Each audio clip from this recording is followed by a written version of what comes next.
Make all the motion. Yes, Minutes from the January 11th. Second motion is made by Dave and seconded by Dave. So that will carry. Our primary focus and goal tonight is to look at the comprehensive plan and the last meeting. Some results for the survey that was put out was passed out, as well as the comments from all the ward meetings. And so my thought process, at least for tonight, is to kind of work through that information and be able to filter all of those comments down to some reoccurring themes. And then in the comprehensive plan, there is Do you have your copy and I'll make everybody a copy? yes, absolutely. If that's okay. So yeah, this is, I think all of that. Some may have their, mine probably in the copy. I think mine was in there, but I'll make a copy for everybody. Sorry. So in the existing comprehensive plan, I had that page marked, give me just a second to find it, but there is a Alan, you probably don't have a copy of the comprehensive plan. I don't have a printed window, but I was thinking I could pull it off the website if needed. That one back there. Well, our communication copy, we have it. Okay. anyway, it has, yes, This gentleman. I'm sorry. That would probably be wise to point out. I didn't realize you haven't met. I have Jacob, and he is a new American. yes. Okay, I've heard about it. Mhm. Yeah, we heard about you. Guys around when we go already. 90% of the time, that's not good. My name is David Bush. I'm also involved with the Glass Museum. I've heard your name. Well, that's how I Now know you your put a name. face to it. Jamie and your predecessor. Thank you. Right. And Rhiannon. So anyway, it's on must be like the index or something here. That's I don't see a page number, but it has the strength station, the challenges, opportunity station, threat station. And that was the results of the first public meeting. So what I would like to do, and Anna, I know that you have certainly done a lot of work in this area as well. You feel free to pipe in. I appreciate you sitting in and just giving input. But, No worries, I'm just listening right now. yeah, sure, absolutely. Can you hear us very well? Dan's a little quiet, but everybody else, I was able to hear you talking to Jacob pretty good. Okay, good. All right, I will speak up. Thank you, Um, sir. Absolutely. Anyway, from the first public meeting, this was the results of the strengths and challenges, opportunities, threats. So we have feedback from the ward meetings, and we're using those as public meetings because we advertise them as such. We have feedback from that, and we have feedback from a survey that was put up and distributed through social media and the city's website and everything like that. And I don't know, Nate, do you know if there was any more feedback that's come in through that, or what we have is what we have? I'm not aware of any other. Okay. I haven't checked So- in a long time. Gotcha. Okay, so I'll That's how the mayor's doing. right. I'll ask Judy if she has any update on that.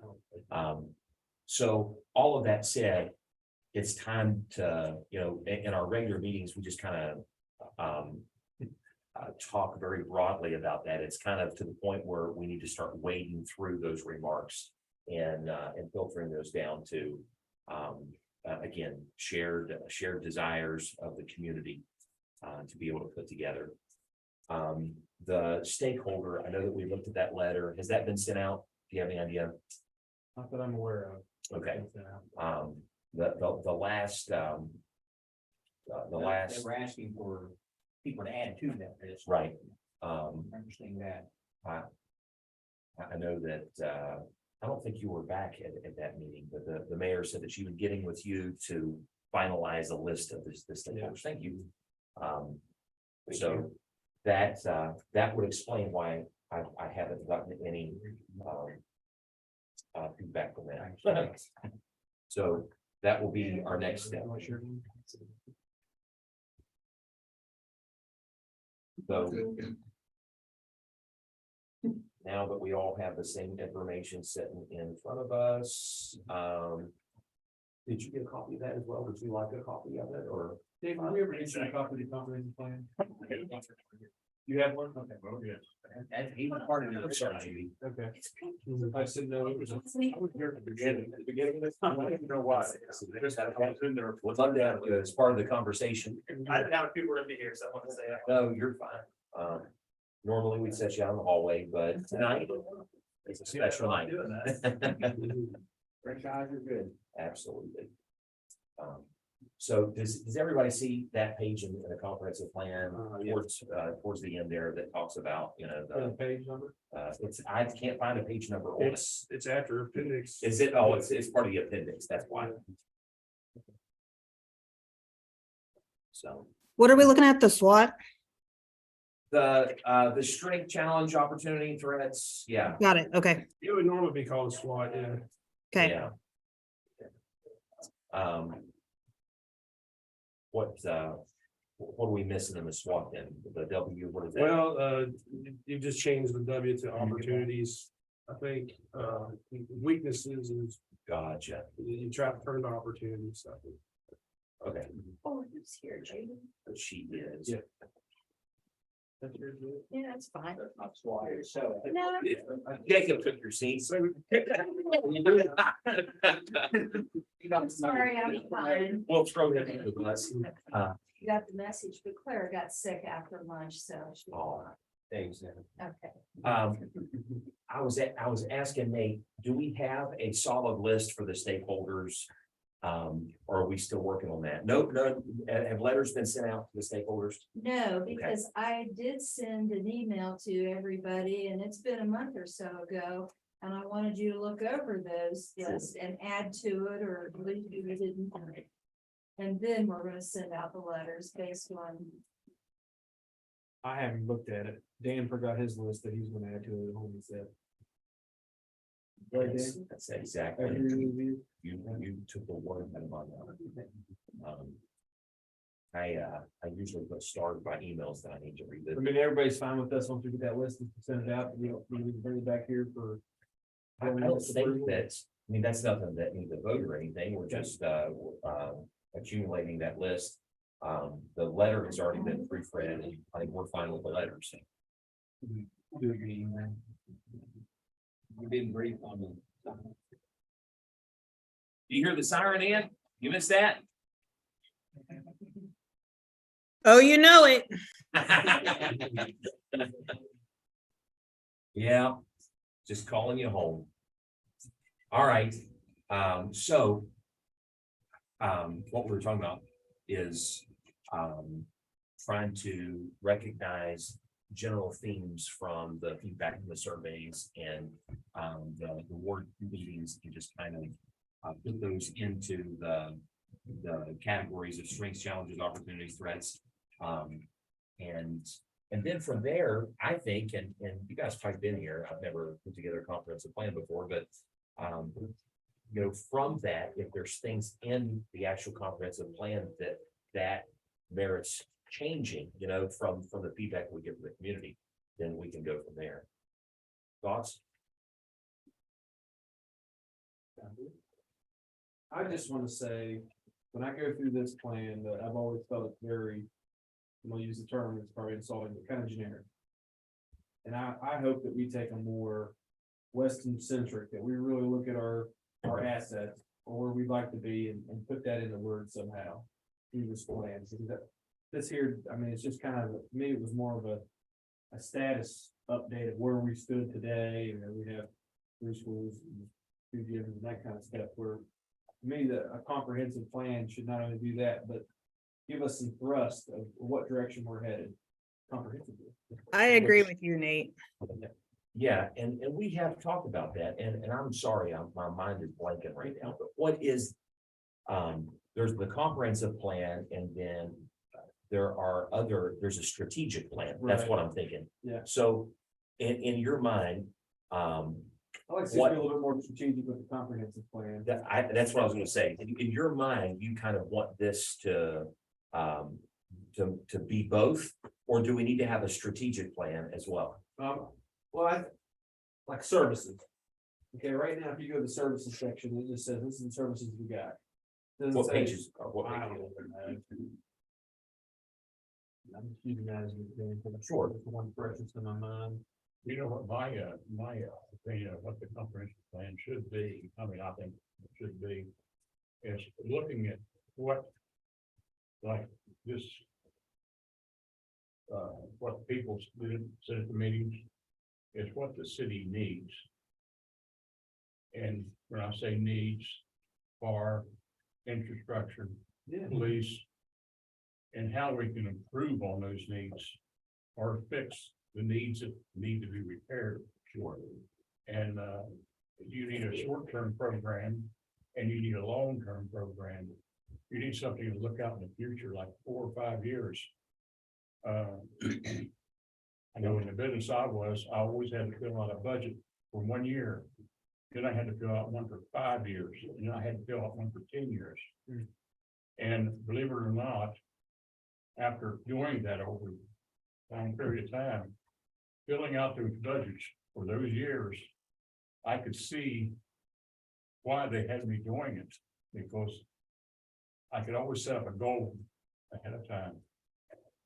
And the 1 year goal was what I needed to do right now. What was the problems we had right facing us that had to be taken care of now?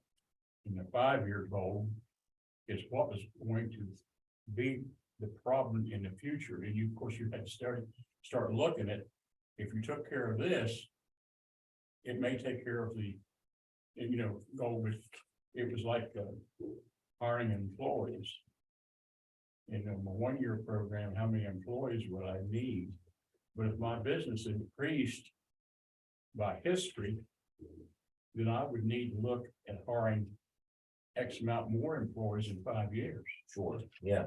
And then I had to look at what kind of employees do I want? Do I just hire the first person that comes off the street? What kind of education they need to have? What kind of experience I need?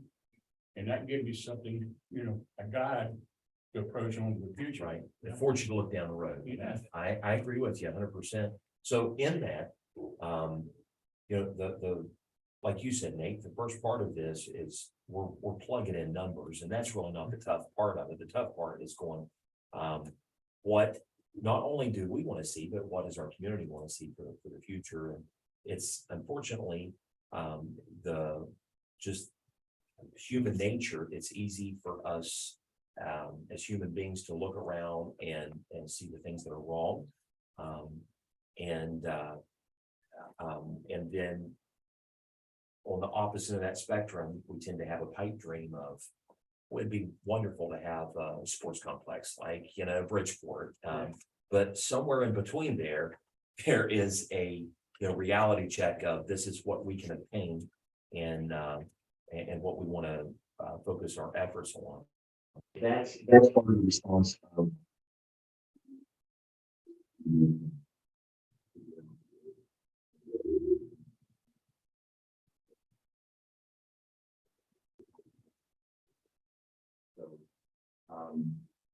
First,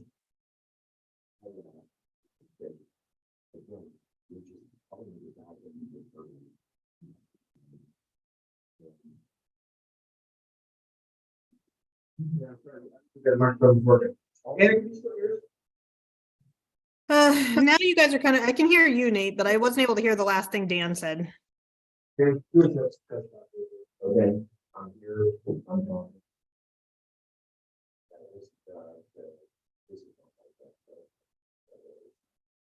Yeah, there's definitely something up with your sound. About now.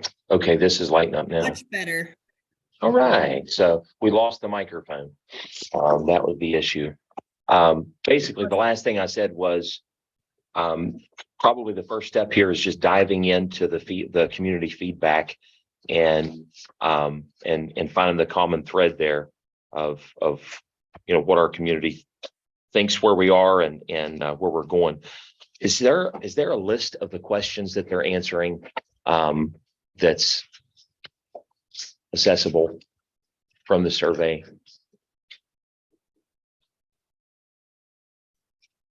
Yes, there is. I'd have to go back to my emails and print those out. But they follow the survey question that was in an original email from Anna. Okay. that I-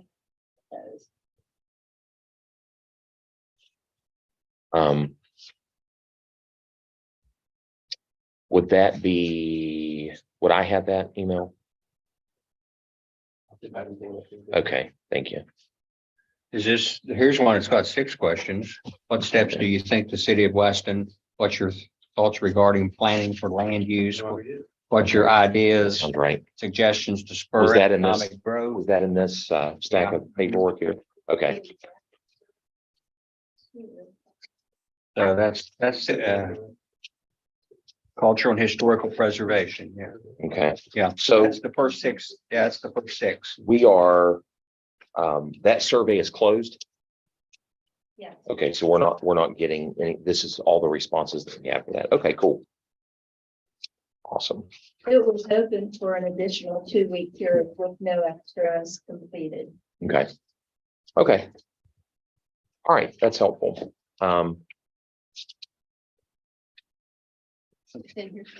Yeah, it's almost to the back. One, 6 questions. here it is. One of the things that I noticed that kept coming up, one of the things was sidewalks. I noticed Buchanan, they're just going sidewalk crazy. Are they using COVID money for that, you think, or I don't know. does the landowner have to participate that fronts that sidewalk? I think the city's doing it. They're doing it. I think Okay. so, but I think they have some state funds that they've been using. In transportation alternatives, from what I understood last time I talked to the city engineer. Those projects are like 5-6 years maybe. Yeah. Sidewalk project. I know about, well, of course, it's been a long time ago. I worked on a project for the city on sidewalks, and there was grants available at that time for sidewalks where children go to school. Yeah, safe routes to schools, right? Yeah, and but that never got kicked off as far as I know. I know I put quite a bit of work into that. I found out by reading some of the state laws and so forth, that the sidewalks is on your property, you're responsible for it. If the sidewalk is on city property, then the city's responsible for it. The biggest problem the city of Weston has is no survey. Everybody thinks they know where their corners are, but they don't have any idea where their corners are. It's because when they bought the property, the owner that sold it to them said, well, your corner's here and here. They don't know where they own the sidewalk or don't know the sidewalk. And 90% of the people that bought property here in Weston never had their, because you talk to the real estate agents, they never had their property surveyed. So I didn't. sidewalks, they don't have any idea who belongs to. And I know the city owns a lot of sidewalks by working with John Hogan on some stuff. And if the city had, they need a good grant, just like some of the sidewalks. But what citizens have always been told is the city may own the sidewalk, but because it fronts your property, you're responsible for it. Well, And I always wondered yeah, the legality of that. well, You don't own it. yeah, if you don't own it, you're not responsible for it. I mean, that's what I interpreted out of state law. Yeah. It's whoever owns the property, the sidewalk setting on. And I don't know. Your lawyer will have to determine that. I mean, I'm not an expert on We've that. gone back and forth on it a few times, and I'll tell you where we kind of stand on it is that I agree. I think most of these sidewalks are in the right, city right of way. Some of them are in the state right of way, but the state even maintains it. Sidewalks within their right of way are our responsibility in some form or fashion. But state law does allow a city to force a homeowner to build a sidewalk. So you can order someone to build a sidewalk within that right of way. If they don't do it, then you can turn around and have the sidewalk built and send a bill for the sidewalk work, put a lien on the property, all that good stuff to get that sidewalk built. Now, we haven't done that. We haven't ordered that, because I think that's bad in politics, if nothing else. And it's a tough thing to swing for a lot of people. Yeah, my personal opinion on it, much like yours, Dave, I think city should just take care of the sidewalk within its own right of way, because there's all kinds of issues and realities, and this guy hires this contract, this guy hires this contract, and then you have somebody out there policing it, whether it's on a 4-foot sidewalk or a 5-foot sidewalk, they have the right slopes. You might as well be out there building it yourself at that point, because you're gonna be out there. And I know a lot of the streets and the sidewalks, you'll have the sidewalk, particularly on the hills. Yeah. And you have those walls, which are WPA, PWA walls, yes. retaining walls, because. And They were built by the you can tell that they were built by Yeah. WPA, and Well, when I lived in Mulberry, all my sidewalks, the VA. Yeah. Written right on them. well, they still are up on First. I'm Now, still- I worked with one city, and what they did to get the sidewalks repaired, they repaired them, but they charged when they put them on people's property, they charged them a fee. And then gave them a loan payment to pay it off plus interest. Yeah. Over a period of time. In other words, some of them couldn't afford more than, at that time, $25 a week, I mean, a month. Yeah. And, but, that's how they got their sidewalks worked. And the reason for that, they had a tornado go through that town that I worked with. And they had, they had more problems than just sidewalks, but they had to build back everything. And the people that stayed, they ended up actually paying for all that. But they end up with new streets and everything. Okay. So we're gonna go through here, one page at a time, or one question at a time, Well, like question one, all the question one. I'm actually, well, and we could do it that way. I'm just kind of going through and reading the answers and kind of taking mental notes and Can I make a Sure. suggestion? On that swap page in the appendix, it has kind of a breakdown of the first meeting, second meeting, third meeting on the original, you know what I'm talking about? Where the customer, I guess, residents basically had their public feedback. Maybe what we can do is kind of highlight the ones that are still prominent from the original comprehensive plan to this one. For example, sidewalks appears in what we're getting today, and it was on our original comprehensive plan. So either way, we need to address it, right? So it's on both of them. So maybe we just kind of, a good starting place, I think, is what's still an issue, right, that we haven't addressed, because obviously everybody's going to say, our biggest issue is complaints, right? Of course, that's what most people are going to be telling us. So under our threats there, I think it's under threats and needs, I think, or something like that. But sidewalks appears pretty much throughout, and I think some of the stuff you're seeing, like in those responses, maybe if we just kind of highlight the things that are still pressing for people. I know one of them says clean up drugs is on the original one, and I'm not sure if you guys got that on this feedback, but some of the stuff might be echoed on both of them.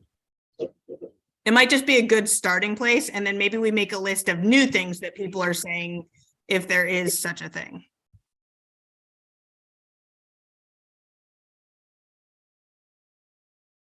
okay. I guess is that what we would, Mhm. You don't have a copy. That's all right. Here. I can hear you when you talk. I'll jot it down. So. Anna, you mean just read through this list and see what people are still talking about it? Is that Just what I understood? as you go through that list, if there's something new, let's make a column that just says new issues that people are bringing up, and then let's just kind of circle the ones that are still pressing. Obviously, sidewalks are going to be pressing, dilapidated buildings, the ones that people always bring up. Let's just circle those ones that are repeatedly coming up so that we know that we still have to address those in this plan. Right, okay. Well, all right, as you look through there, do you ever get rid of negative attitude? Honestly, though, there's a lot of squeaky wheels, but I don't sense that as it once was. I really don't. I mean, there's a lot of people that have complaints and stuff like that, but I don't sense that whole negativity like it was maybe in 2014. Am I wrong in that Yeah, assessment? But it is shared amongst a group of people on social media, what Weston needs, what Weston really needs. What Weston really, I'm going to start one that says what Weston really, really, really needs. Well, so you always have those people who are always negative, negative, negative, negative. And if you look at who most of those people are, they're not involved in any of the activities, groups, organizations that are trying to bring positive stuff. So they just complain, but They'll complain about those organizations that's trying. that is trying, Right. but yeah. But don't throw the So baby out that's with the always- bathwater. Sometimes there's good points that are made that need to be considered. All I'm saying is the overall cloud that was once there seems to have lifted a little bit. That's my perception of it anyway. I think as you look through the old plan too, I think the city should probably be proud of itself in some regards, because we have actually accomplished several things that were in, I mean, I know that the goals were a little muddied in there and they're hard to find, exactly what they were, but when you look at them, we've done a lot of the things that they said they were going to accomplish in that plan. Yeah, I agree with you. Roads is improved. They have, the quality of roads Quality have. of roads has We've improved. had, We've done a lot of paving and patching. I notice it. Other people maybe don't, but I do notice it. I noticed one, Streets, I hope somebody. Well, I mean, I do. I notice. I'll tell you one thing I noticed is the street sweeper. That has helped this town. I mean, I don't know if people notice it, but I can remember and tell a story when I first moved back here in '96. I come in from Roanoke and coming into Weston here. And they was cinders. Now, this is in the summertime. It wasn't in the wintertime. Cinders parsed up on the sidewalk, mud strung along the ring. And the first thing I did when I got back here at the house, I sat down and I wrote a letter to the Department of Transportation, Department of Highways, the governor, every one of our representatives. I had more CCs, almost had a page of CCs, and I sent them all out. A week later, the state was cleaning all that. So what I'm saying is I can see the improvement, what that street sweeper has done. That was one of the best things. I mean, I applaud that. I'm going to say dilapidated structures too, because we've made substantial progress on, even Yeah. though it's slow, Oh, yes. people are seeing it happen. yeah, I agree with that. At least there's a plan in place. Yeah, Yeah. Right. yeah. Um, You look at the map. I would say drugs is an ongoing problem. Everywhere. And the demolition of historic buildings, that actually is something that shows up in the survey on multiple occasions of there it's such a fine line, because much of this stuff, much of the feedback, the city really doesn't have. I mean, we're dealing with private owners.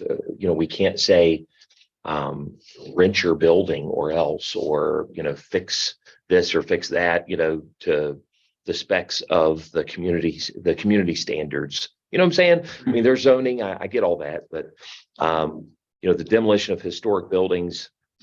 There's one thing you can do is set up priorities on how a building should be.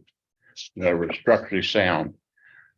If there's to be used for anything, the electric needs to be brought up to code. The water needs to be brought up to code. The sewage needs to be brought up to code. Even if it's used for anything at all. If you just open the doors and people go in and sit down, that needs to be brought up to code because of safety. And it can't be a fire hazard. That's, right? that is one of the biggest things you can use. That's like when I started with the demolition buildings, what I wanted to do was get the fire department to tell me. I gave them a list of the buildings that was ready, that I thought was, or my committee thought need to be torn down, and I gave it to the fire chief, and I said, okay, you tell me the ones that is the hardest for you to get to catch it on fire. That's, set a priority on what needs to be torn down first. Right, and I think we actually, the city has a plan for that, and a plan by priority as well. So I agree with you 100%. There is that's a hard line to follow. So when it comes to, demolition of historic buildings, I don't know if we still view that as a threat. What I see in here is the rundown empty spaces in the cities. That seems to be a recurring theme from the survey. So vacant commercial properties or just vacant buildings in general? Right. And I don't know that I actually, Did they specify? both actually. Okay. There's some that's talking about, hold on. Condemn, tear down houses that are falling down. Then reduce empty building rentals. Do something with years long empty buildings. So there's both addressed in the survey. Remove abandoned structures. But that is something that keeps coming up over and over again is either remove or restore dilapidated structures, whether that's commercial or residential. So, And in the last year, the city has enacted the vacant structure ordinance, which is really helped with that. It's still in its infancy, though. Yeah, that, from what I remember from that ordinance, it's gonna take a little time to really get traction, because it says people continue to ignore it. That's when those fines actually start getting some teeth. Where it's not beneficial to have property and just let it sit in Weston. It'll eventually be a big deterrent to people that ignore it at first, I think. As I'm moving down the threats list here, is graffiti a problem? I mean, I don't think so overall. It's still on the back of the museum from a year ago, but And the it's guys. still- Yeah, it's still in the back of Enzo's building. I think there's a few strategic places that they like to tag. But Yeah, like, I think it's a select few. I don't think, compared to other communities, it doesn't feel to me like you drive around Weston and see graffiti everywhere. That I didn't see anything about that in the surveys. Did anybody else? I didn't see anybody, but it's stuck through all. Yeah. Yeah, so, all right, I'm checking that one off. Loss of trees. I think that one is pretty evident, and I think that one keeps coming up, but I think I heard that we have a tree committee now, so I think maybe we're on the right path, maybe, I'm not sure. Not formally, but it's forming, Okay, but It's growing as slow as an oak tree. what was it? The 1960s, Lady Bird Johnson program was trees. the tree city, yeah, Weston was a tree Yeah, city. under the Great Society under Lyndon Johnson one. And I know when I bought my house on Court in the mid-70s, there were all these small ornamental trees that came all the way down from the Lewis County High School all the way up on both sides of every sidewalk. And they didn't get very tall, maybe that big around. But the problem with them is they were beautiful when they bloomed. But when the kids would walk to school, they just jump up and break the branches off, they'd swing on them, and then the limbs would get out into the streets. Remember, they were all over Weston. They were ornamental and they really were beautiful, but it was almost like you were in that little section between the sidewalk and the road. Yeah. And, There's certain places you can have trees, there's certain places you can't have them. yeah, And the reason Weston got rid of trees is because of the power lines. Let's face it, big trees grew up in the power lines and knocked your power out. And the first thing they did, the owner at that time said, cut down that Southern Joe tree. I don't want to turn my power down anymore. Well, And then they started going into the sewer lines and the water lines. sidewalks buckled Yeah, and up. the sidewalks buckled up. And that's the reason the trees are not here like. on St. Patty's there. Hmm. I can remember walking down Main Street The back part. from Third, and you could walk along there and the sidewalks, one would be up like that, the other would be like that, and that was right up past the park. Tree grades old on property. Main Street? My lifetime, weren't there tree grades downtown? Or what? Tree grades, like they had trees planted on Main Street in those grades? I'm imagining things. There were some down at the Brewster Apartments, where across from the Moose, Yeah, there were trees along there. the kitchen apartments. And there were trees from up Main all the way up to the old Democrat. Mhm. And then the trees disappeared from there, but there wasn't any, See them go I don't away. remember any being on Main Street. Yeah, you see them kind of go away in the pictures somewhere, probably like after the 70s. They sort of stop appearing in the pictures. Okay. So green space, trees, that is something that keeps coming up from community garden, green space. So to me, that kind of lumps into the same category. That would be a situation where the city would have to own the property. Um, Or I mean, Those you might can be good opportunities. encourage for a landowner to do it, but these houses we're tearing down. right. What did you say, Anna? They said those might be good opportunities, like when we're talking about like the Riverwalk planning and stuff like that. That's a good place to implement trees. It's a good place to think about our green space planning. I mean, those are good places where we can incorporate it, but it's purposeful planning. So it's not going to impact sewers and sidewalks and, power lines, those types of things. Right. And it's something the city can control.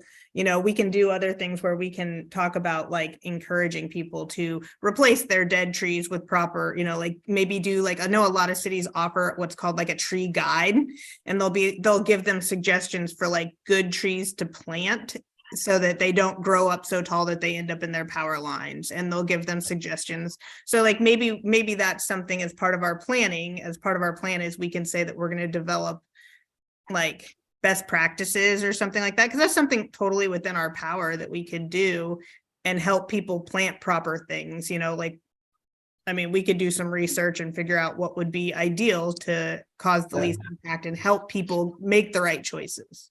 I think that tree board is gonna take that upon their mantle. That the state forester was there and he was passing out those similar guides they had produced. Exactly. So, and I mean, if we have a tree group that's going to do that, I think that's perfect. And that's something that we can incorporate as part of our, ongoing green space planning and stuff like that for the future plan, I think. Yeah. Okay, so that's still something that's on our radar. Overreaching regulations that infringe on private property rights. There's one libertarian in there. Nate, were you around in 2014? I just crazy. Okay. We're just moving. Can I just speak to that just for a second? Sure. I think we've got, this is not completely true, but when you incorporate it as a municipality, this is Nate Stansbury's opinion. You're coming together saying, we're trying to do something together for whatever purpose it is. And you charter that, you say, this is what we're gonna do. And like, we have 6 points in our charter, right, that we're trying public health and all these other things that we've come together as a group of people to say, we're incorporating. And it kind of creates a club, for lack of a better word, or a homeowners association. And when you go into a homeowners association, you say, well, I'm going to do certain things I'm not going to do. That you see it in America where people are like, oh, they're making me take down my Trump flags. I'm in the homeowners association. But it's not necessarily that they've gotten rid of Trump flags. It's just that they said, no, we're not going to have streets filled with everybody's marijuana flags and Trump flags or whatever, right? We're living in a homeowner association. We have a set of rules we're going to abide by. And I think that we're not, as a city, I don't think we're getting into this private property thing, but We do want people to pick up the trash, Right. right? We do want you not to have a dilapidated structure. We do want you to do something with the building. So Mow your yard. mow your yard. And I think that that's not, it's not, I don't want to use we need to educate people, but we need to start pounding that drum and saying, no, this is why we're a city. We come together and this is you can come and go. You can sell your property. You don't have to live in the city. Mhm. You don't want to, but if you choose to live here, we want people to choose to live here. We're going to have a common code that we're all living by and agreeing to, right? And that's why we have these boards and these councils to get together, to let the leaders decide what we're going to do as an organization. Who was I speaking to? Someone had come in and, it was, Mr. Gant, was it? He came to one of our meetings here, lives up on Court Street now. He says, I've got some experience in municipalities, different things. He told me his resume, pretty good sizable place. And he goes, my last job, I ran a homeowners association. I was president of homeowners association. We had staff. So how big was your homeowner association? Well, when I quit, he said, we had 40,000 people and 10,000 homes in the homeowners association in Texas. Wow. Is this Charlie Gant? Yeah, Charlie Gant, right? And so you're sitting there saying, that's kind of when the light bulb went off. And he said, we did a lot of similar things in municipality. They're doing bigger things than we were doing. Yeah. On people. Right. So I just want to speak to that a little bit. That Yeah. Came up that and I think it's important as a group, when we're thinking about this, we do have a lot of different political persuasions, but we're a different kind of organism. You know, this isn't just living out in the county where there's no unincorporated. We've incorporated. We've decided we're going to do some certain things together. So I don't think it's necessarily wrong just to sit there and say, well, we have some objectives, we have some goals, we have some standards, and to be able to push those things. Yeah. I think their zoning helps with that also. And our zoning overall is pretty, is pretty laid back compared to a lot of zoning. It's not like we have super stringent zoning. Yeah, it is. And our rules are pretty laid back. We let people go with a lot of things. But Yeah. Okay. Well, I think there was one survey that said we should unincorporate. But other than that, I think. Yes, but in that same one, if you'll notice, I think that's the one where be unincorporated, go back to a mayor-run city government and then become unincorporated. And an unincorporated community has no government. So I think they were confused. And maybe once one of the goals is to inform the people. Yeah. I mean, I'm not saying that as a joke. No.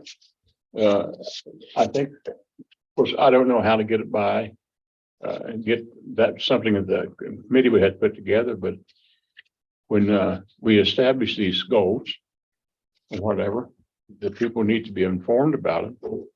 And we need to get across to them why. You have to explain, you have to tell them why you're having them. And it's not just for one person, it's for the whole community as a whole. You're not picking on Right. Joe Blow across the street, you're picking on all the Joe Blows in the whole city. Right. Yeah. It's image. It's how it's presented and received for sure. Okay. Well, we go from overreaching and infringing to the next line item of lack of regulation. And then lack of enforcement of existing regulations. And I think that's been cleaned up. I mean, there wasn't, did you notice anything that spoke to that across the board meetings and stuff like that? They were asking for more police presence. I saw a couple places, increased patrols, something like that. At Sherry Rogers that I attended in person, police presence was the one that people kept bringing up. And a lot of that had to do with, drugs and kind of people trying to break into stuff and just kind of, the normal stuff that you expect people to say. And I think Betty Jo brought up the neighborhood watch, trying to infuse the neighborhood watch stuff again. But I think a lot of that was aimed more towards police enforcement rather than city enforcement. Like code enforcement, right? Yeah, I mean, I think there was a little bit said about parking. In her ward, it was parking on the street or something like that. There was some issues with parking, but again, I think that's also enforced by police. Mm-hmm. Yeah. Okay. How many full-time police do we have? 2, 3? Great. We've got 6 spots and you've got 5 of them filled Okay. in some form of capacity. One's in training. Okay. Mhm. There's a shortage of policemen. Everywhere. Oh, yeah, everywhere. We attend, many council meetings because they're our clients and they're struggling everywhere to fill roles. And they're begging for people to work overtime just to come sit in their town for 10 hours a week. So, yeah. Well, you can talk to Mr. Chief Posey, look at all the different places he worked. While he was holding down a steady job, he was working part-time for the city, and when he was in the sheriff's, he was working part-time for the It's city. all public service, police, Yeah. school system, everywhere. You just can't get anybody to work. That's one thing I think, the state representatives really anger me because they can't see problems. They're talking about giving, not that I don't want my tax to be tax-free. I mean, no one likes to pay taxes, but if they have all that money, why can't they use it? You need policemen, not just city police, but state police. And not only that, you need fire. Look at the cost just to get one fireman trained to become a fireman. It's out of sight. And look at all the sewage. It's not just Weston who have a sewage problem. I remember back when I was on the council, I went to Grafton, went to a couple of their meetings, and I thought Weston was in bad shape. I got up and apologized to them because they were in worse shape than what Weston was. Yeah. Their council people weren't even taking any money. Their checks were going back into the city. I mean, but why can't our state representatives look at those areas? I mean, they can, Right. So on, that's my. I just. on that note, we do have a zoning officer that, I mean, the lack of regulation, again, this one was talking about the zoning ordinance enacted when? It had to be enacted before or after the comprehensive plan? After. So all of this lack of regulation and all of that happened before we even had a zoning ordinance. Yes. And we have been working through that. We have a zoning officer. So some of these needs, again, wasn't brought up necessarily in the public meetings. It was more of a police presence. So I'm checking that one off, that we've made progress in that area. The lack of property maintenance, that still comes up a lot in our surveys and our award meetings. So that's one that we can probably still look at. The loss of colonial restaurant and building. I don't know what to do with that one. That one would just probably go back to your removal of historic buildings. Dilapidated, gotcha, okay. Yeah. And in regard to that, the city doesn't actually have the ability to tell people not to tear down a building. We can encourage them strongly not to, but the state does not provide any tools for you to force somebody not to tear something down. So all we can do is try really hard, and we're trying. Right. Right. And I mean, let's be honest, some of the buildings are in such disrepair that there's not a financial pathway forward to be able. Maybe one thing we could think about is, we talk about those places just become vacant lots, maybe is kind of working with like you would think it would be like the Urban Renewal Authority or whatever that we don't have anymore, but maybe trying to work on some kind of plan for adaptive reuse of those lots once they become vacant, some kind of strategies or something in place that the city tries to mobilize, maybe with the county or somebody else, to try to either get new building construction that's in line with our zoning, something, right? Obviously you have to have people willing to do that, but maybe that's one of the tools that we could try to put in there, is that we're going to try to come up with some sort of adaptive reuse of those vacant lots, so we don't just become a plowed over city. Yeah. Because you're right. I mean, at some point there are buildings that aren't savable. Okay. Commercialization of downtown causing loss of charm. Lack of commercials. Well, I think that's more like Right. when, yeah, CVS is Rite Aids, when Gomart went in, that just a beautiful mansion. Tearing down the Keener Apartments, which were fantastic structures. But Bad. those buildings were fantastic, Keener The Apartments. junior high. Yeah. I go to school there. Poor turnout at public meetings. I think we still have that problem. Yeah, I suppose so. But, Dave was talking earlier about getting the word out or talking to people. The word that came to my mind was civic engagement. And I had a friend of mine that I know and very well educated. Today called me and said, want to go to lunch? And I said, sure. I said, well, what room in this courthouse are you in? I'm going to be in the courthouse today. And I'm like, I'm not in the courthouse. I'm at the city building, right? This is a person who lived here, grew up here, all these things.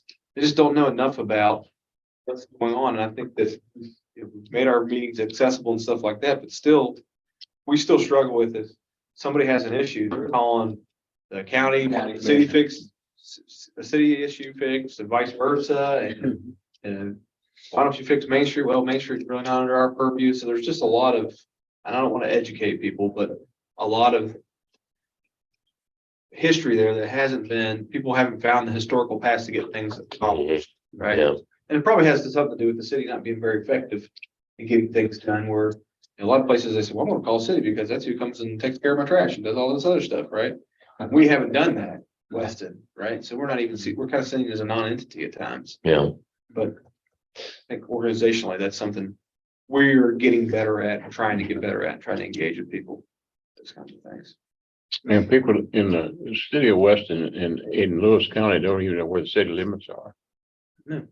And- Well, actually, a lot of the survey was talking about things that weren't in the city limits. So, yeah, They felt they were. well, because it's, I mean, if it would be Weston proper, right? I mean, Oh, yeah. it is. Well, and I found out too, but of course, I Oh, probably always shouldn't. everybody bring up thinks Wendy's is in the city and all. Okay. and Right. they're But, not. there is some areas that I personally think the city ought to look at that one of them was Kentucky Fried Chicken, and I worked on that and brought all the information to the city, and the reason the property line was moved because someone that was prominent within the county told the county commission or the county clerk to change it, and that was 1982. When we talked to her on the phone, I don't know if she's still alive here or not, but when we talked to her on the phone, she said, they come in and told me to change it. And we surveyed it off, and the Kentucky Fried Chicken is in the city. And part of that whole factory's in the city. And of course, my sister, she's in the county now, but her property was in the city. But not now. Not now, Yeah. because someone of influence come in and told her, Right. change property line. Well, thankfully, some of that, You've got a lot of that problems right out on Second Street. right. We plow the streets. The people living on the other side of the street don't pay any city taxes. We pay the street for them, but they don't pay any city taxes. So those areas, I think, need to be So looked you're at. paving I'm not it saying, one side of the street, people. On the Yeah. other side of the street. that's right. Same way in Hellville, You have a smaller plow. same way in Hellville. One side. Right. But those areas, I mean, as far as annexation, those areas I think we need to look at, or the city needs to look at Yeah. as to inform the city limits. And then people actually know where the city limits are. Right. Those are good thoughts. Civic engagement. I like that rather than poor turnout at public meetings, civic engagement. Doesn't that sound good? Thanks, Nate. Liability issues, prevent volunteer action. I have no idea what that means, to tell you the truth. What is that? I think at one point, well, there's probably still some issue there, but whenever you have volunteers, you don't just get to have volunteers, you gotta put them on workers' comp too. So that in the past, I think has been a roadblock where so we don't want any volunteers because then we gotta cover them under workers' compensation. And it's kind of a, So like if say Lewis County First is painting curbs. as a Well, volunteer organization. I think we skirt that one, but we may not be able to, but we probably have, but more along the lines like if we had inmates out here doing volunteers, or even probationary people and stuff like that. We still haven't got that figured out whether, are they covered by probationary insurance? Are they covered by our insurance? And I think the edict has lately has been that we'd have to put them under workers' comp in order to utilize. For real, wow. So They adopt, get hurt. adopt a highway, I mean, what, For lawyers to figure out, but I think that's where that's come from. I'm not saying that's a huge threat or something, anything like Yeah, that. like Lewis County First has their own liability insurance, so Mm. just really add that activity to the insured, so. But you That's know, interesting. it depends on what state you're in. It does. Now in Kentucky, judges take even school children that mess up community service. Right. Because I worked with that group. And they were covered. It was a state law. Yeah. You covered them and the city covered anything that happened to them because they picked up trash. right, I mean, they were on the back of a city trash Right. truck and picked up trash. but that's not us, so we can't do that. But So the last line there is losing quiet neighborhoods due to noise. I didn't see noise complaints in the surveys. Did I miss something there? Was there noise complaints that people talked about It's not really a very noisy community. Occasionally. say that again, Ann, I didn't hear you. Overall, outside of the siren, it's not a very noisy community. I mean, we don't have, Are you saying that the city puts out the most noise in I the would say community? That's what you're saying? but I agree would with say, there's not a lot of parties. There's not like a call. We don't have frat houses. I mean, a lot of the stuff you think of when you're talking about noise ordinance issues, I didn't experience much of that. Maybe that's in a different word. I'm not sure. I haven't witnessed much of that. Yeah, okay. I'm gonna check that one off then. You We've been can, having a lot of complaints about barking dogs. yeah, I've got A one. couple there on Arnold Street. Yeah. Yeah. I think the police has been. Maybe that segues into, we've got a cat problem too, but the. Oh, yeah, cats. They're not out there. I don't know, cats were actually, I did see a couple of cat complaints and dogs pooping in yards. It's one of the complaints there. Yeah. that's because of the owners of the animals. There's a guy that walks two dogs like past our house every single day, and he stops and just lets them poop in our yard every time he goes by. My So neighborhood, they just let them loose. really? Well, should we go up to challenges? And go through these here? The challenges, the need to save the DHR building. It's gone. Yeah, well, Guess we can cross that one off the list. that proved to be a challenge. Dilapidated housing, that's something that still comes up quite a bit. Lack of city staff to enforce ordinances. This is prior to. This is Um, prior to zoning officers and stuff, and I this is think. Prior to the zoning office. Yeah, I think that. I believe it though. I mean, Mhm. there's a lot Did you out there. see that complaint at all? I don't know if you didn't see that as a repeated complaint in the new information that the city was lacking staff, did you? It was mostly about police officers Okay, that they police. wanted to hire more police officers. And that's the only thing I heard at the public, when I was present at the meeting, was more geared towards law. Mr. Wood have an assistant.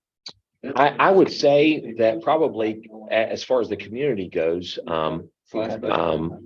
they probably don't want more zoning officers coming and checking on their property. I'm assuming that would be the community's opinion of it. That they don't see that as a positive, but as a negative. We're one of the few communities of our size that has a full-time person. Really? Yeah. Hmm. But everybody says, oh my gosh, you guys have a full-time person? That's awesome. And they see, they have the need too. Right. Lack of rental homes. I think that we're still in that boat of, I would probably add, Affordable. affordable or livable, Yeah. rental homes. Then lack of pride. Is that still a challenge? I think so. Yeah. Yeah, it's like a forever working thing there for sure. Okay. Lack of good paying jobs. Jobs was a one that certainly came up. One person suggested that we get a factory or two here in Weston. So we put in a request for that. Jacob, weren't you working on that? Yeah. I have done a lot of work on that this week. Thank you. Expect more results next year. Absentee landlords was something that came up in our surveys. We have a lot, right? We have quite a bit. The study I did on dilapidated buildings, And a lot of them was out of state owners. Hmm. And in some of your some major, dilapidated buildings, it's difficult to even find out who owns. Right? well, no, it's not that hard. All you gotta do is a little bit of legwork and go up to the courthouse. It's difficult communicating with them as Yeah. Mhm. Right. they've had trouble recently with building right there. Yeah. And That some, guy's in Hawaii. some might be, their address might be on the tax map, but that's not who's handling stuff. Yeah. Yeah. That half the building or whatever. So, on the other end of that spectrum, lack of good renters. So- I told him. Yeah, I would say that that's still a challenge. Yep. Isn't it interesting that lack of good paying jobs, absentee landlords, and lack of good renters, how all that kind of plays into one another. Policy informing of demolition by neglect. Nope. I don't know what that's supposed to mean, but I mean, Yeah. we've enacted the building code to handle all that stuff. Okay, I'm checking that one off. So if we have to demo a house, I mean, there's a written out process to follow. Yeah, okay, we're good. Getting building owners to maintain buildings. That's probably still an issue there. That's your code officer. Reuse of small buildings and homes.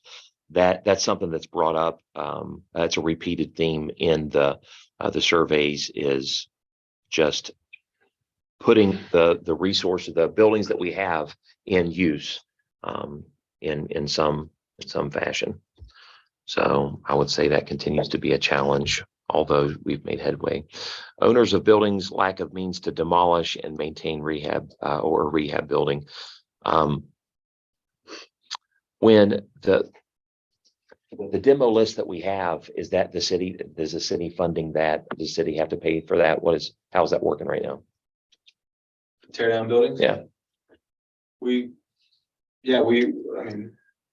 we have general fund dollars that we Mhm. bring in through our general auspices, and that's how we've done some tear downs. Now we're gonna get into a big pot of state money that just came to fruition this past year, Mhm. the new bill, and so we'll do that, but yeah, it's not like there's a direct line of funding from anywhere. You So- can operate it yourself. I've got a house, the city condemns it, I can't repair it, it goes into city ownership. How is, Well, so we've enacted, there's kind of two tracks. We've enacted, well, three, I guess. we don't have to get in the weeds on this, I just, We have a state building code. Okay. And we could just order people to fix things, and if not, if it's a danger or Hazard. nuisance and all that other stuff, we can tear it down Mhm. within the building inspector's purview. They still own the property. It's still on the property. Now, there is some state statute out there about dilapidated structures, where if we enacted that, when we haven't, you can order, if it's uninhabitable, you can order that person to make that structure habitable, and if they don't after 18 months, then you can take court action and take the property. You say you haven't enacted that, We've never passed an ordinance saying we're gonna do that kind of stuff. okay, But see, you gotta have the money to do that, because that person don't have to. pay. right, And you don't, well, in the and, city, it becomes a liability for you. That's- Again, it comes with your liability. right, but that was the thing that's listed, is the owners of the buildings lack of means to demo. So that is something that's, that the city's made strides in, although probably still, an issue. Struggle. Yeah. And when you demolish, you hire a company to do it. Yeah, But I do know the city of Spencer for years used their maintenance department, street department to demolish the buildings and without Yeah, Terry. contract. Hmm. Yeah, Terry, I mean, it's like, we got these, we have a backhoe, we have this, we have that, we have a dump truck. Why don't the city tear it down? yeah. So- Liability to get in there, but Terry did. We could do it, and we just, one, we don't have the staff, we have other things we'd like for them to do, but then two, we don't have a big enough backhoe and a big enough dump truck. Equipment. We've gotten rid of that stuff over the years. Yeah. So, The last thing on the challenges list is the need for a community center, and I would say we've made strides. We don't have one, but we're working towards one, right? sure. I mean, Yeah, I mean, the cultural center would be something like that. The senior center kind of acts as one. I mean, there are, I think we're working on it from multiple aspects. yeah, okay. There are several places in town, if there's small venues that are always willing to allow people to use those facilities. The Mhm. Library's always been willing, the Glass Museum, and we don't charge when somebody meets at the Glass Museum, we just let them use it. Yeah. West Hall has always been very, very, affordable. And so, but it's difficult to have a large venue. A location for a large group Right. of people. Yeah. Yeah, for sure. It's, I think that things have changed. Kids don't, you have to talk to the child, find out if it's the parents or the older people that want the youth center for the children. It's not so much the children want the youth center. Hmm. They, things has changed over time. When I was a kid, we had a youth center. I went dancing about every time it was open. And kids don't dance like that anymore. I will say that Agnes has said that Lewis County is actually working on a rec center, and I don't know if that is still in the works. I mean, the last time her and I spoke about it was a couple months ago, and I'm not sure. I'm guessing even if they are working on it, it's several years out. And that would have been, I think she was saying that would be at Lewis County Park.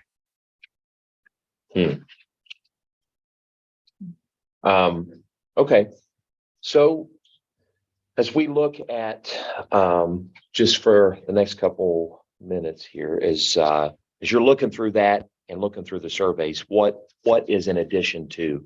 So we've knocked some of these things off the list. We've said some of these are still an issue. What other things?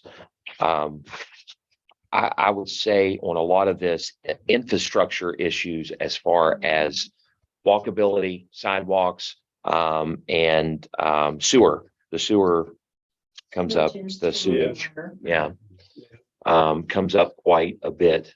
Everybody seeing that? Yeah. So those would be things that would need to, that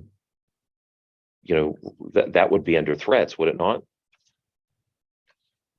Probably. I would think Or so. challenges, one or the other. They probably fall in both.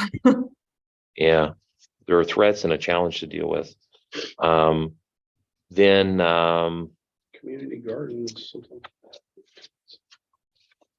sidewalks, and all of these things as we go, as we get into the actual planning and action steps to that, is when we need to go, all right, what can we do about sidewalks? What can we actually do about the sewer and stormwater? But this is assessment mode, I suppose, right now. The sidewalks, we mentioned green spaces, but parks, the river walk, I think the ward meetings and the surveys, that's something that comes up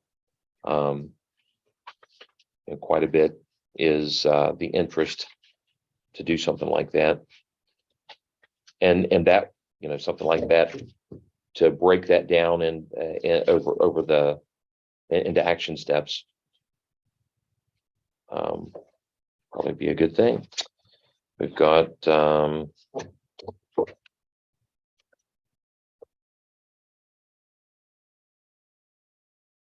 Too, I think put on challenges, and it's not even, it's floodplain, and it's something we don't think about a whole lot. I mean, we got Stonewall Jackson Dam, but floodplain regulations, encountering You've probably seen Tommy Hall's house down there. Yeah. The house in Bayou.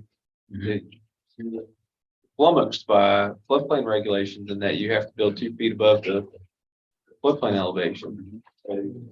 Weston is Is in in a a floodplain floodplain. at times. So then when you tear down a structure and you say, well, here's a empty lot here, we should build something here. The challenge is you can't really build something because of the floodplain. Can be. Um, yeah. You can see this example right here with Tommy Hall, where he put his house in, how he had to raise it. Correct. So. Buckhannon has the same issue because their entire main street is a flood zone and they have FEMA regulations. And I think when we go to making this plan, we can kind of reach out to Robbie and see how they're addressing it because they did have to come up with some kind of plan for building and stuff in the floodplains.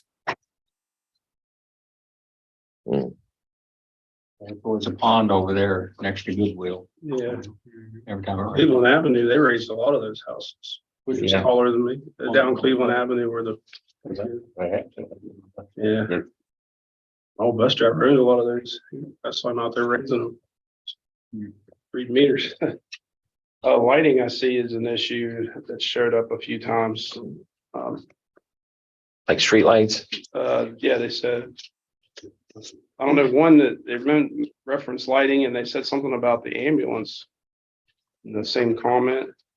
But then another one said that they just saw the lighting around the issue. Was there a lighting survey or something done? Yeah. No, they were checking to see what lights were out. Okay, well, I see it there, there's somebody in my neighborhood in a car and I'm thinking, who's this person? And he said something about streetlights. We were sending them out to. There's no way for us to know what streetlights are out. So they were. Or how many you even have, Well, that's, yeah. and how many you have. Also, Yeah, you we get charged 500. not realizing where the city lights are. And I know there was a problem one time and we went around to find the city didn't know where the meters were. And we found some of them the city was paying. And the county should have been paying.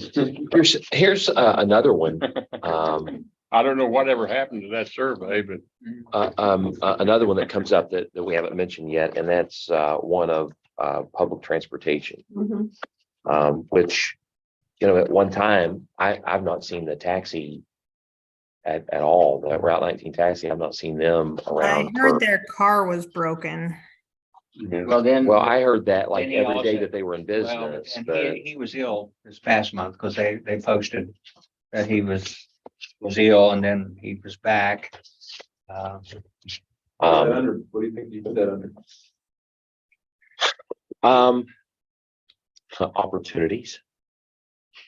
Are there, Go ahead, Anna. I was gonna say, are any communities like Buckhannon, are them really using some form of public transit right now? I mean, other small communities, I think it's challenging for that to be a city initiative.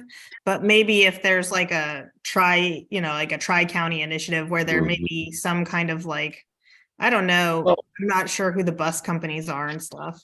I wonder, like Centra runs a van down to West Milford.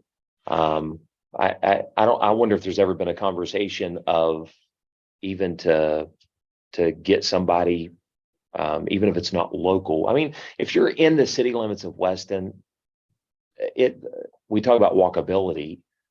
You can get from point A to point B pretty easily. I mean, we're not that far spread out.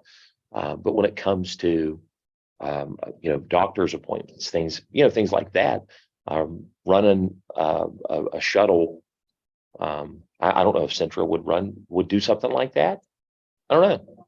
Maybe that's something we could reach out when we're talking about stakeholders, is maybe like partner with like having some meetings when we talk to the FRN, because I know she does a lot of transportation for, whether it be low income or people without transportation and stuff like that. So maybe maybe Deanna is a good resource to just kind of bounce some of that one, because I did hear that at the meeting as well, but then you kind of run into, from a city perspective, that's very hard for such a small city.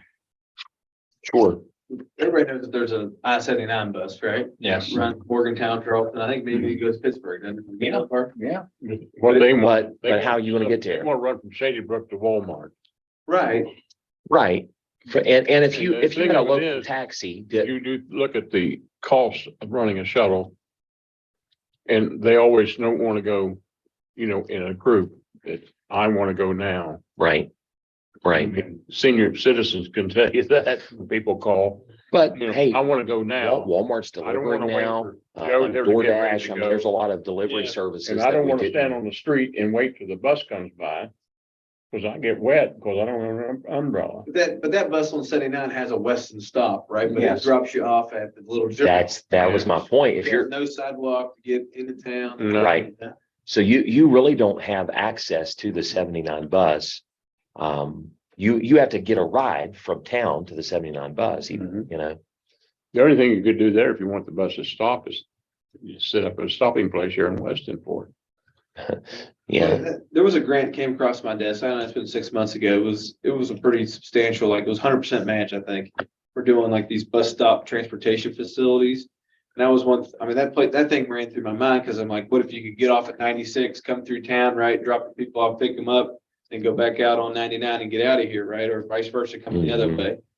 But where would you? He used to come into the Colonial restaurant that had a main, and boy, did we ever have interesting. I'm stories sure. when we got off Yeah. the bus. I miss Yeah. it. Yeah. That's where we placed over bets too. Well, speaking of interesting characters, one thing to add to the challenges and threats category is our our homeless population. And how you address that, I don't know exactly, but it is a challenge. And we definitely need to. You can do what they had to do a long time ago. When they found someone homeless or going through usually it was done by the sheriff. He'd pick them up, take them to county line. That's what they're doing to us. Yeah. Right. True. They're dropping them off. Yeah, take them to county line. drop Well, them listen, all of these things off. I don't know how many times that's walked back. are complicated for sure. And A lot of the things are things that people want, but it takes private industry, private businesses to provide those services. If they're in it for a profit. And you can't make somebody invest in a business or into the community unless they're going to get something out of it. So it comes down to what can the city do incentive wise to make a person put a business here? So, it's like people always complain about, well, there's no bowling alley or there's no theater. The reality is a person would put a bowling alley in if he can make a profit, and he knows he can't make a profit. And Yeah. you go talk to these establishments that's already like the Buchanan Bowling Alley. How many times has it changed hands? Yes. Because there's not a profit in it. The cost of upkeep is more than what they make. Mhm. And that's why your taxis, you don't have 3 or 4 people here trying to get set up a taxi stand. yeah, You can't make money because Sure. it's regulated. And the cost of that regulation keeps it fair down. So maybe I- one thing regarding the transportation portion, just going back a little, maybe we can, when we talk about doing the plan initiative, maybe we can think about things like Uber and stuff and start maybe like, not necessarily as us doing anything really other than trying to engage those companies to try to advertise more for hiring Uber drivers and making other means that other small communities utilize a lot more readily available. Maybe that's something that we put on our radar. I mean, that's just an idea. And then regarding the homeless population, I don't know if you remember this, Dan, but like 2 years ago, there was a gentleman from the church up in Clarksburg, and I gave him your name. He wanted to set up a shelter, but I mean, he does do the shelter up in Clarksburg. He might be a good person. You know who I'm talking about, right? I gave him your contact information like 2 years ago. Dr. yeah, it's, yeah, he was the doctor. He's the director of the Clarksburg Mission now. Exactly. Enzio. Yep. Yeah. And he might be a good guy just to help us with those talking points. Like, right, they're saying that this is an issue, but maybe we can't fix them, but maybe we can work on some resources through the FRN, or maybe working with him, or, like maybe we're not trying to solve the problem necessarily as a city perspective, but maybe putting more information out there to make it available for people to kind of save themselves, Right. So, all right, I want to make one comment on that, and then again, we won't get off that exit, but it seems like we have resources, but not like boots on the ground resources. We have resources that have resources that have resources. That it seems like that it's a shell game when it comes to this problem in particular of whether and that any kind of assistance like that. Well, call this organization and this organization. Well, we really don't help with that, but call this one. And it seems like that the resources in our community that we provide for this particular issue, whether it's food, housing, whatever. Call HUD. Okay, well, we'll put you on a 6-month waiting list. And well, what about it? There's this huge shell game. And when somebody actually needs help, they really have no access to help right now. And so somebody ends up, paying $80. I mean, we just did it recently, is to put them up in a hotel for one night. And what I'm saying? There's not any solid resources that actually, gets in the trenches on these issues. And I'm not volunteering saying that I want to lead that charge. I'm just saying that it seems like a lot of our, money goes towards people that's pushing the people off to somebody else that can't help them either. Does that make any sense? Yeah, that makes sense. So anyway, I think Lou's a good person to bring in the loop with that. I appreciate. Yeah, like I said, maybe we can't solve the problems, but maybe we can put some avenues or resources in place that we kind of help, I don't know, merge those people together so that you're not all working independently and they're just being shuffled around. I don't know. Maybe that's how we address it versus, obviously it's not practical for us to say we're going to build a tiny community where we house them until they get on their feet. It's just not practical. So we need to figure out solutions that are within our means, right? And maybe those are just having a network of resources that are cohesive. They work together, and we just try to bring them together as part of our plan versus trying to truly solve the problem, because maybe that in itself will solve the problem. Yeah. Okay. As we look at like the strength station, the opportunity station, do any of those change? Do any of those, add, take away, as you go down through there? Strength station, historic homes, library, the lunatic asylum, proximity to the county attractions, Jackson's Mill, proximity to the 7933, Lewis County High School, people. Could we add some in there? Maybe some people. just. I mean, I think one that's missing on there that we heard a lot, I think the river walk is an opportunity for us. It's not really mentioned flat out, but it's something that we keep talking about. It's something we heard about at the meetings. It's something we've all talked about a lot. So I think that stays on our opportunities as far as the river walk and creating that green space. Yeah. Historic character, Lewis County Park, the river, nice museums, Glass Museum, military, centrally located. So that's strengths. And maybe this is something that, something pops in your head and we can add to later, but, do those things stay the same? Any thoughts on that? Even did people respond with, great strengths of our community? I know we're always heavy-handed, heavy on the negativity side, and the challenges and all that, but did anybody respond with Strength, and people don't realize it, but we're relatively debt-free as a city. And we're really pretty our taxes and fees are pretty low. And that's a strength. I mean, if we were at the high end and we weren't able to do anything, we'd be stuck, right? But outside the sanitary realm, we don't have any kind of debt as a city. We don't have any special excess levies, which means more taxes. I mean, we're really, our tax levels as high as the state statute will allow, but you haven't even noticed that yet, right? Really, the homeowner. Yeah. So that's something I think it's a strength worth mentioning, because Yeah. I don't know if you've been following the news this week, but Elkins is trying to enact a tax increment. What's it called? The TIF district. What's it stand for, Anna? Tax increment financing district. And so what that involves essentially is they're drawing a circle around these areas that they're going to try to develop, and they're going to take a snapshot when they create that district and say, this is the tax level. Then they're going to take out a bunch of debt as a city. So 25 million, I think, is what Elkins is proposing to invest in different investments that they've decided that are going to change their fortunes.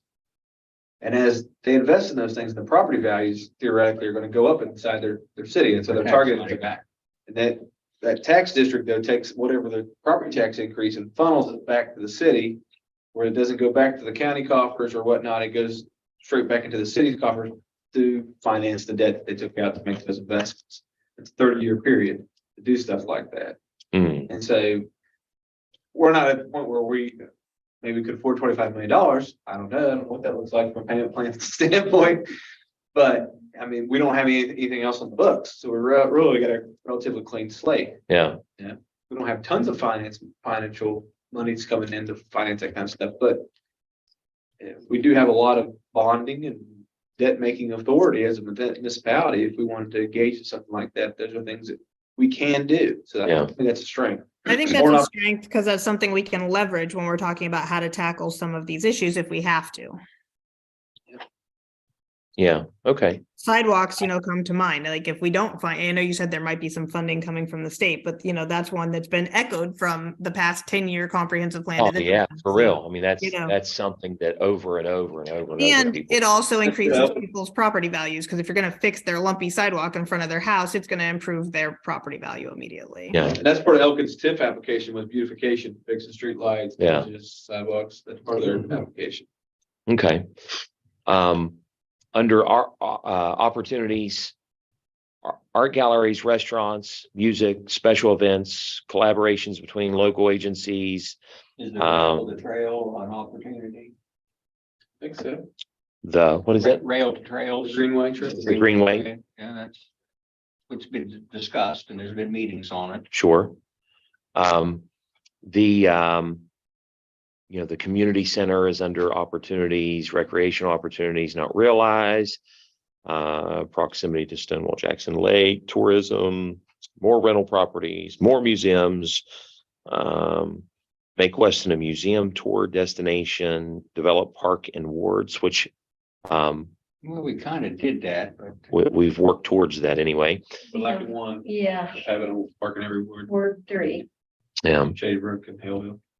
Develop a brand. I think the Helping. city's been doing that. I mean, that one I feel like we sort of addressed. You guys at least have a unified, logo, and some of that's happening. Well, Jacob, you want to talk about that? That was one of the questions you brought up to me, like, what are we trying to do? Who are we? Right? You kind of asked those questions at one point. Yeah, I mean, I think that's an important thing to have a vision. I mean, whether you're going to label it as a brand or vision or plan or something, it's what are you really working towards? I mean, it's good we have all this stuff, and these are ways to tackle it. But I mean, what's the 20-year vision? What do you want to be? I mean, you're obviously a small town. It's always been a small town. It's always going to be a small town. You're never going to get, you're not going to get Google coming in here and making a thing. So it's like, with what you have, what can you do? What's the vision? And Are you asking what do we want to be when we grow up? Yeah. Pretty much. Yeah. Yep. We need to take a look at our priorities and pick what we want first.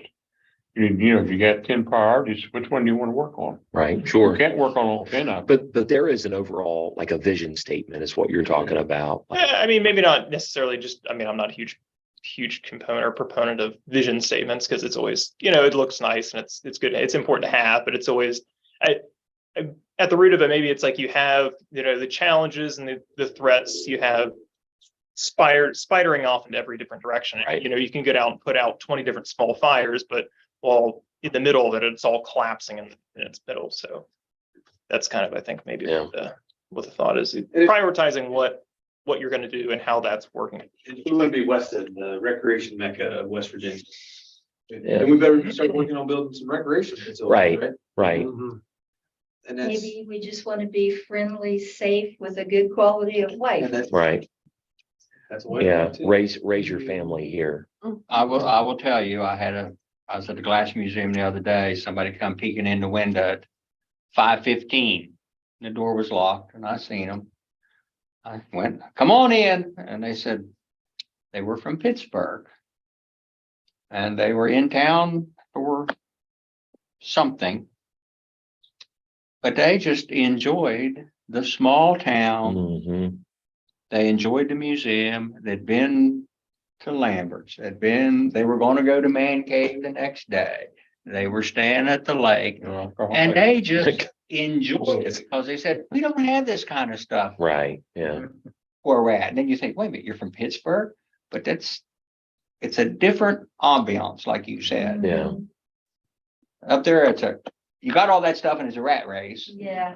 And down here, they were just strolling down the sidewalk. Sure. I did advise them that half the people they'll meet is packing a weapon. They laughed, they thought it was funny. Yeah. Sure. Yeah. And what was Some license, some not. is the lady said, well, my best friend collects some kind of glass. So she texted her a picture of Blanco Man in the window Oh. to somebody in Pittsburgh. She says, oh yeah, my uncle is one of the board members of Blanco Glass.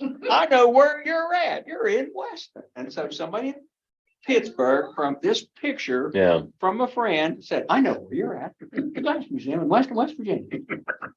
So we are known out there, and people who do come downtown, who's not from here, enjoy downtown. Yeah. They couldn't wait to go to the asylum. Couldn't wait, Right. on another trip, they're coming back. So that's the positives that the local people No say, never see because. And they never go. Into the Glass and Museum. they don't go. Well, you know what though, on that note, and I don't know if this is a planning commission issue, but it would be awesome for kind of, you go down to if you live in Sevier County, Tennessee, there's a certain period of time where local people can go to Dollywood and go to all the attractions that they have down there. And it is, the price point is different, and it's like attracting the local people in. And Yeah, trucker prices at the. you know what I'm saying, though? I mean, for Lambert's, Man Cave, all of this, Right. we talk about sometimes the lack of local support. But there is an issue, I think, at times of we're pricing it to tourists that are coming in, and some of our locals may not, be able to budget that. So maybe, I don't know how you address that, but it just came to mind. So that's And true, it's except for when you're talking about the Glass Museum that's free. And I don't know Oh, how sure. many Yeah, people it's told always me they free. had never walked inside that building. I'm like, are you kidding me? You've lived here for how many years and you've never Right. been, so I do agree with you on the price point, especially for things like Tala, stuff that is kind of pricey. But there are things that people, it's amazing that they just like walk by it because they're so used to it being there that they just don't ever take advantage of it. I think the Right. military museum's probably similar. Sure. Yeah, absolutely. Yeah. But I don't know if it's a matter of, well, it's always been there and it will always be there. I'll get to it one of these days kind of mentality. But if you capitalize on this weekend in Weston, all local attractions are for local people, if you come in and you show us your Weston driver's license or Lewis, if you live inside Lewis County, then you'll be able to enter or have some type of promotion. Then it's possible that some people that have that security factor of it's always going to be there, I'm going to make it one of these days, feel urgency of, hey, if I come in this weekend, if I come in during this period, it could be a countywide promotion for people in the county. I think that's Just a smart. And I think it's also smart when you're talking about things like future planning for the cultural center, when we talk about, pricing of events and stuff like that, giving people a discount who are, they come all the time because they live in town or something like that. I think that's smart. Yeah. The only other question I had is, you talked about a 20-year vision. What board are you going to be on in 20 years? It's gonna be made out of wood. Hey, just as far as action points for tonight, but we've probably spun our wheels. But we've started to kind of dig into the grind, and that's good. That's where we needed to go. Let's revisit the email about our stakeholder letter and get that out. As soon as possible. So maybe by the end of this week, if we could take a look at that list and see if we need to add anything to that. And we can get that out. What else? Send me additional names. I'll get the addresses and add it to the labels. Okay. So we Hey, can- Dan, so when you're talking about those stakeholder letters, let's think about what those, issues are that you talked about tonight, like Deanna Palmer at the FRA, and if she wasn't on the list, kind of let's think about some of those things that we have to address in the comprehensive plan when we're thinking about Yeah. who the stakeholders might be that we need to have those meetings with. Somebody who can help us with the homelessness problem, somebody who can talk to, obviously, maybe the county, because we share some of their sidewalks when we're talking about the sound, some of those we've already talked about in our big picture when we were talking about stakeholders. But, when we're looking at those specific problems, if anybody jumps out to you as who we need to reach out to kind of tackle those things, maybe they become that stakeholder conversation we need to have. Okay. Yeah. That's a good thought as well. Does anybody else have anything? Take that list and start setting priorities. Right. Well, I mean, I think, what Jacob mentioned is a good thing to, we could even look at things that's already in progress or how we can improve on. right. So let's do this on the comprehensive plan. As you look through there is, your goals. There's, when it starts breaking it down into action plans and stuff like that. And let's make that our focus. By then, the stakeholder letters will be out. It's possible that we can, even have some meetings or phone conversations with them. What is that? Am I allowed to talk to whoever? I mean, what's the open meeting statute? Not a quorum there, and you guys are making decisions. Right, we're not making any decisions, but if I was to go and talk to Lou Ortenzio about the homeless situation and gather information, we're okay. All right, You're cool. just fact finding. Yeah, you're just, as long as we get, we need the data, because all those stakeholder meetings truly are probably going to be very similar to that. Right, okay. So if you're, You can take three, how many we got on here? We got almost 9 now, don't we? I think so, something like that. So I will say this, like in your just daily activities, if you're somewhere that puts you in the path of one of these people, it's important to the conversation. A face is going to be a lot better than a letter in that case. So, start having those conversations and we'll bring that data back. But in between now and the next time we meet about this, let's go ahead and look at our goals that are listed and maybe write out a rough draft of what you're, by the responses that we've gotten in, what our goal should be. And you've already alluded to that several times to start prioritizing. And then from there, the action plans in that. Nate, before we adjourn here, you talked about you want to expand the comprehensive plan beyond just assessing who we are and everything like that.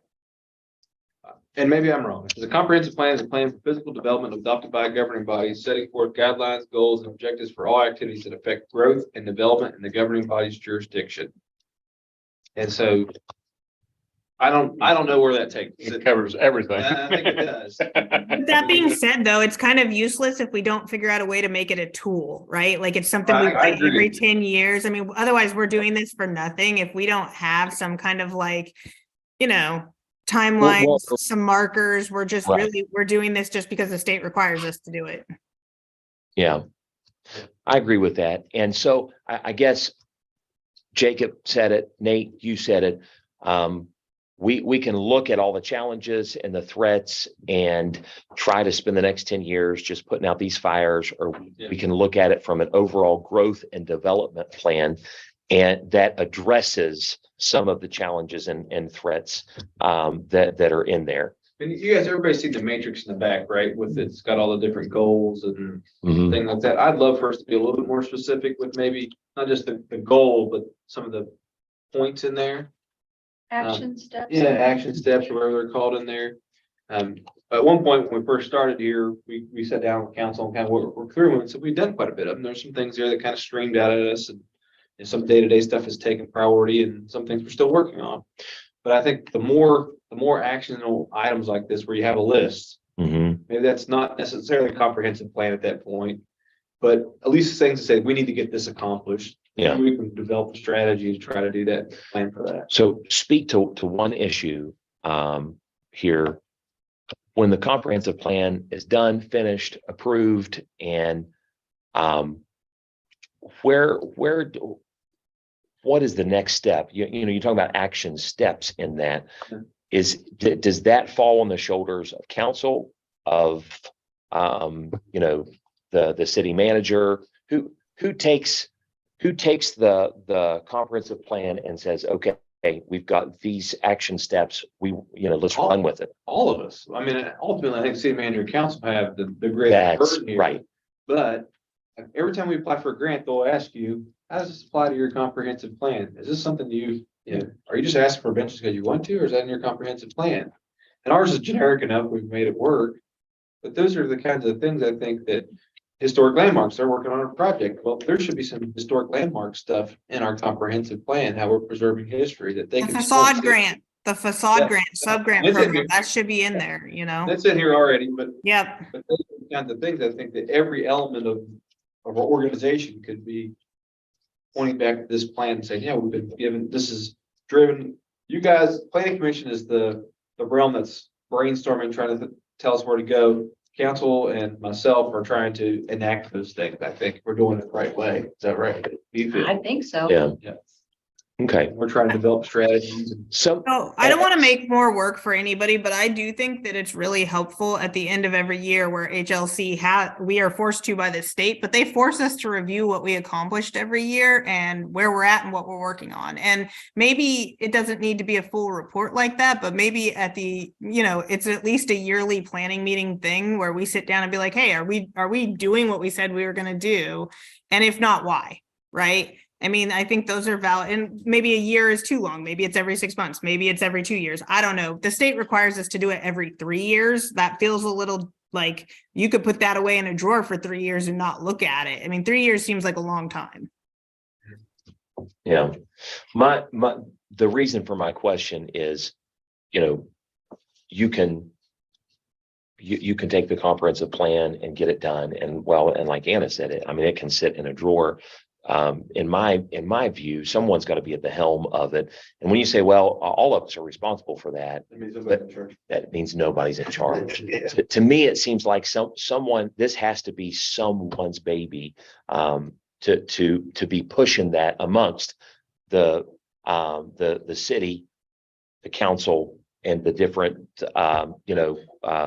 committees and stuff that the city has. We reorganized and did our bylaws and stuff like that. We brought the administrative side on and the legislative side, right? Policy making side, which is a representative of council, at least one, and a representative of administrative. And I think that's why state statute has us sitting on this board. That we're here to get feedback, get direction, and help develop this plan, get feedback to say, hey, you think we should, plant trees on a hill, but let me tell you why you can't, right? That kind of stuff. Right. But then we mash all those ideas together and try to come up with a product that'll work, then I think it's up to us to try to implement it. Report back and talk about this. So I go back to this. Is it the planning commission's job to constantly be going back to the comprehensive plan and going, hey, what are we doing about this? What are we doing about this? I think when you look at the statute, planning commission is to advise city council. I don't think if you're a very active planning commission, I think if, like Anna said, every year we're looking at a city council, we're looking at our goals, this hasn't accomplished. And maybe you go to the council meeting as a president and say, let's hear some feedback on why our things. I mean, that'd be a very aggressive planning commission, would be my guess, but I don't think there's anything wrong with It would that. be great to have Yeah, that. yeah, we welcome it, but it's Yeah. just, in years past, it's been a struggle to get anybody on the planning commission, right? To have a functioning planning. commission. Right. Right. Yeah, it's struggle to keep me on here. Yeah. All. But there's things like. Talk to his VP. Talk to his VP. Go. Yeah, we're dismissing. We're adjourning. One last point. Yeah. We talk about these things. We don't have a planner in city government, right? We don't have that community development person, and we talk about that. There's a huge gap there.